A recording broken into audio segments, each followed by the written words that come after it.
Hi guys, welcome to my YouTube channel. Today we're going to be learning about section 4.3, derivatives of the inverse trig functions. In case you forgot, the inverse trig functions are functions that we use to undo the trig functions. So we're not going to use that part of it too much in this scenario, or in this lesson, because we're going to be focusing on the calculus of it. We're going to be focusing on the derivatives.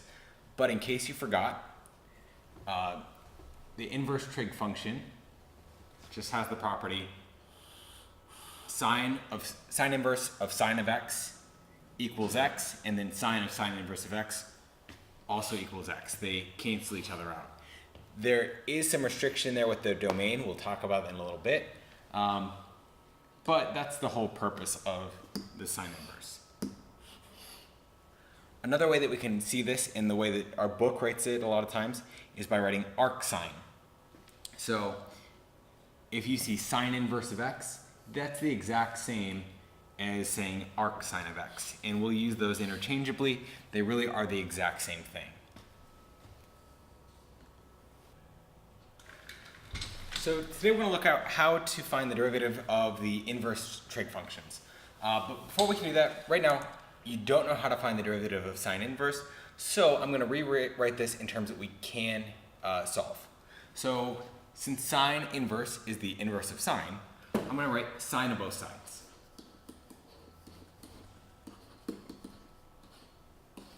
Which will cause the sine of sine inverse to cancel, which have sine of y equals x. Now I'm going to take the derivative of both sides. When I take the derivative of a function with y, though, with respect to x, I will have dy dx using the chain rule. So I'm going to take the derivative of of sine, and we get cosine of y, because I keep the inside the same. Then I multiply by the derivative of y, which is dy dx. The derivative of 1 is just, it's dx, but that reduces to 1. So now I want to solve for cosine of y, I want to solve for dy dx, and I get dy dx equals 1 over cosine of y. But I want my answer in terms of x. And what I know about y and x, I have that y equals sine inverse of x. So I'm going to rewrite this in terms of sine. That way I can simplify it a little bit further. So I'm going to write sine squared of y plus cosine squared of y equals 1. So that way I can substitute this value of cosine in for something in terms of sine. So I'm going to subtract 1 from sine squared from both sides. I get cosine squared of y equals 1 minus sine squared. And then I'll take the square root of both sides to get cosine of y equals the square root of 1 minus sine squared of y. So now I can substitute this value in over here. I get 1 over cosine of y. I can substitute that radical in. Let me just move this up real quick.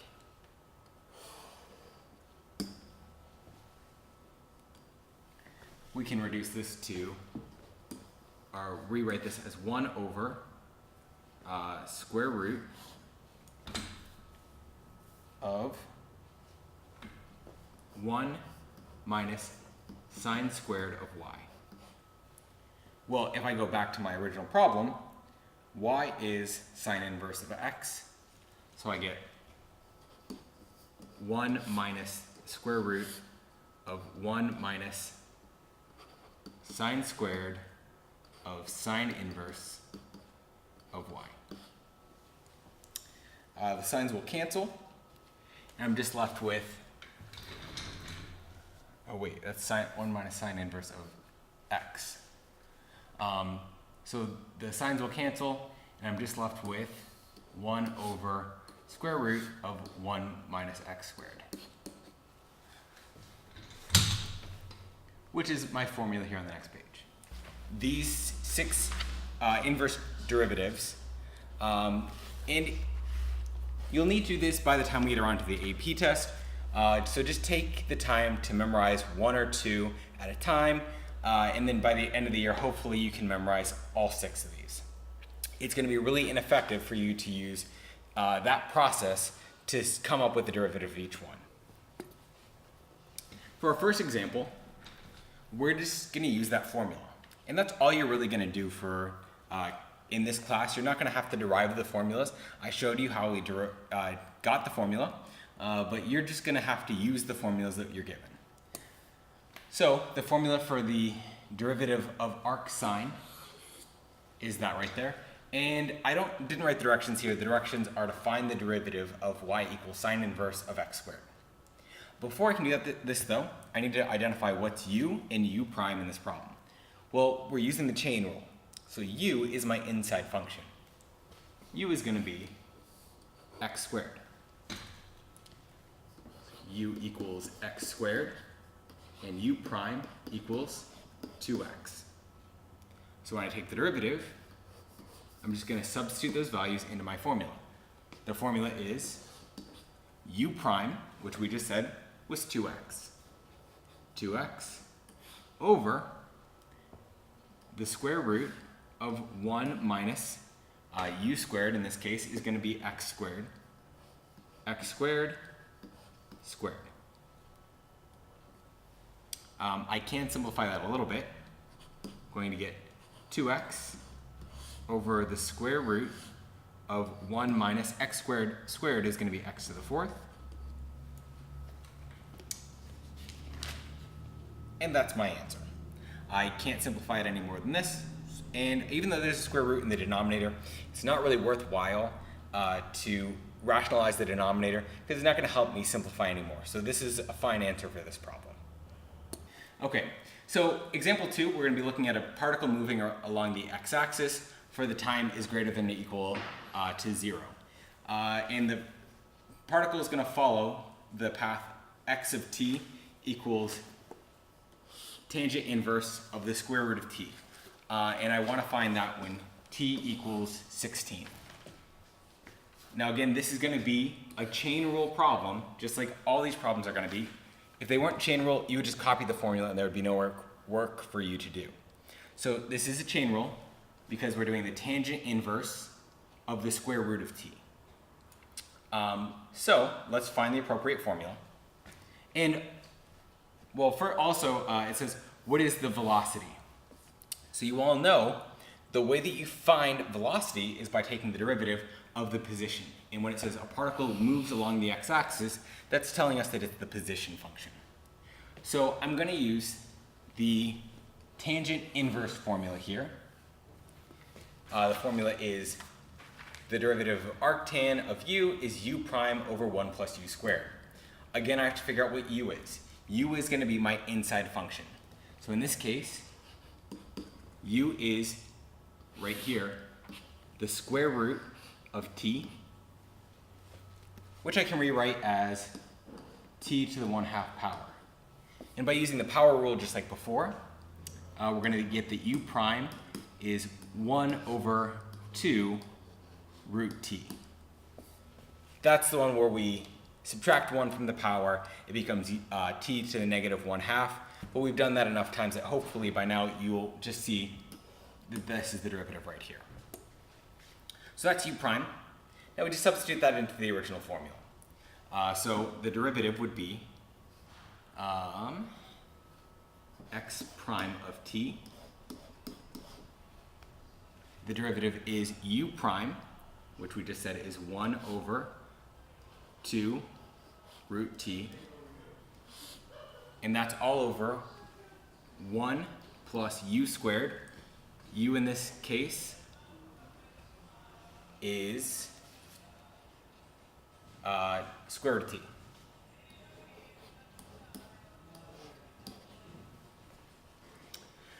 So this will be 1 over 2 root t over 1 plus square root of t squared is just going to be t. And sorry if my t's look like plus signs there. Hopefully you can follow along. And there's a lot more simplifying I could do here, but it tells me that t equals 16, so I can stop what I'm doing here and just substitute 16. I could have actually substituted 16 into this problem here, but I took the time to simplify it, so I'm just going to do that real quick. Again, I'm going to slide this up.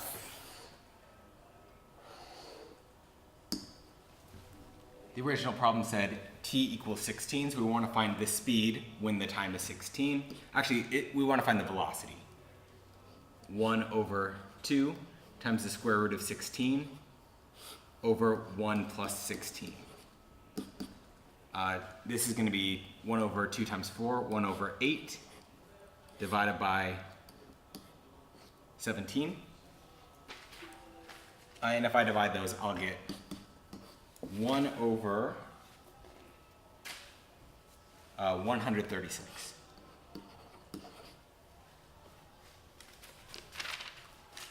Okay, so this is strange. I feel like I should be asking if you guys have any questions. The last example, well, actually I think we have a few examples. But the next example, we're going to consider using the formula for secant this time, which I made a mistake. The other one should have been arcsine before. We're just going to use the same formula again. We're going to find the derivative of arc secant. Actually, I might go back and edit that, so let's start this again. We're going to use the formula for secant inverse of 5x to the fourth. Again, it's u substitution. What is the inside function? The inside function in this case, u is 5x to the fourth.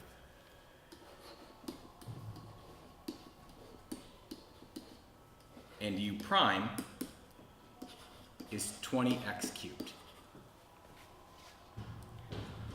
So now I'm just going to substitute those values into the equation here. We have u prime is 20x cubed.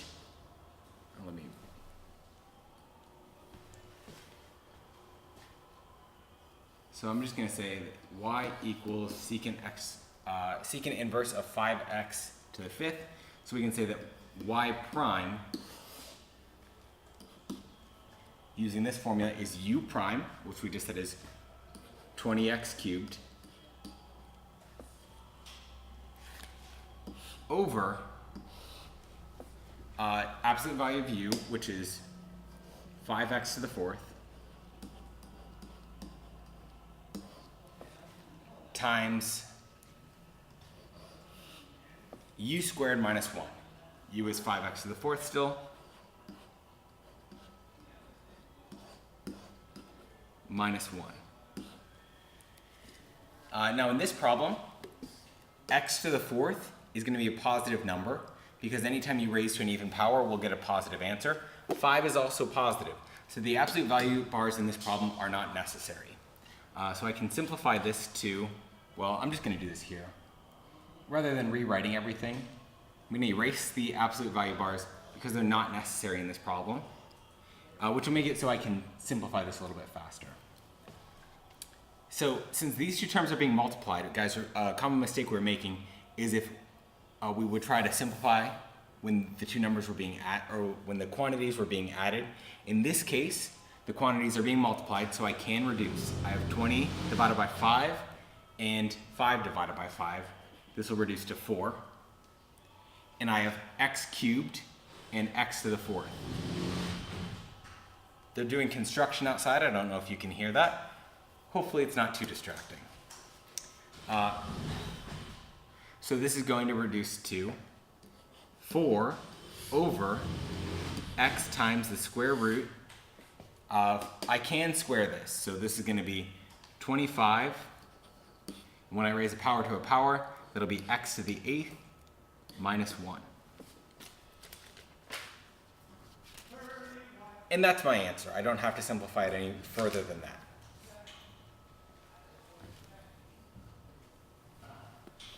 We're going to do one last example problem here. So this problem says, find the tangent line to the arc cotangent curve. And we want to find the equation of the line tangent to cotangent inverse of x at x equals 1.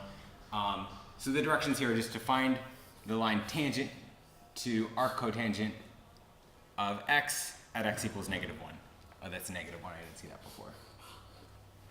So if I want to find the tangent line, the first thing I need to find is the slope. And the way that you find the slope is with the derivative. So we're going to say that cotangent inverse of x,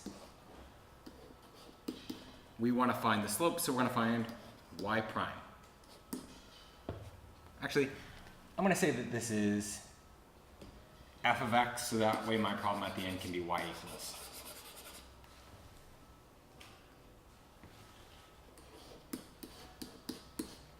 I just don't want to have, at the end of the problem it says find the equation of a line.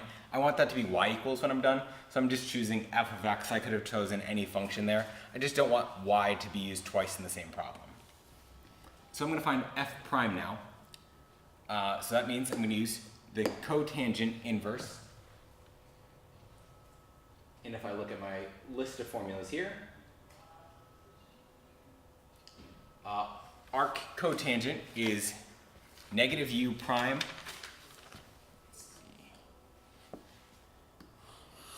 It's negative u prime over 1 plus u squared. So I need to find what u is and what u prime is. Well, in this case, u is just x, and u prime is going to be 1, because that's all it is. So this will be -1 over 1 plus x squared. So that's my formula for the slope, but that's not actually this. Don't want all that. I just want to get rid of this.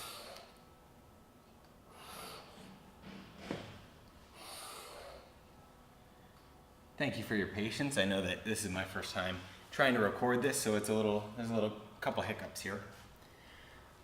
So this is the formula for the slope, but I want to find the slope at x equals -1. So I have -1 over 1 plus -1 squared. Well, -1 squared is just 1, so I just have -1 over 2. So my slope is -1/2. I also know the x value, but I don't know the y value.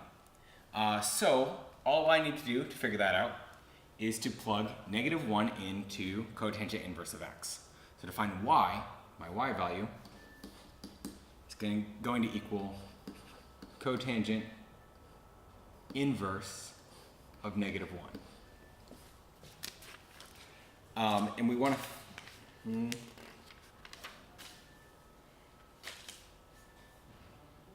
don't know what that is off the top of my head. Cotangent inverse of -1 is 3 pi over 4.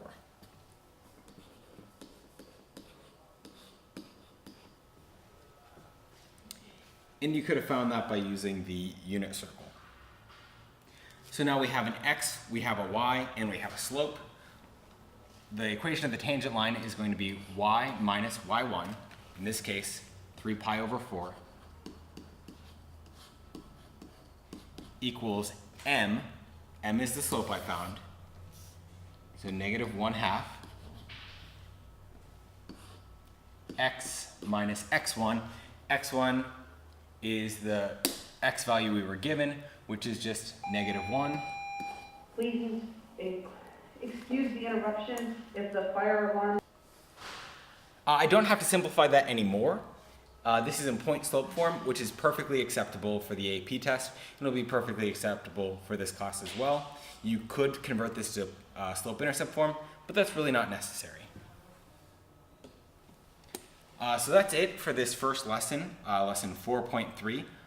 Hopefully this was informative, and feel free to leave me feedback in the comments.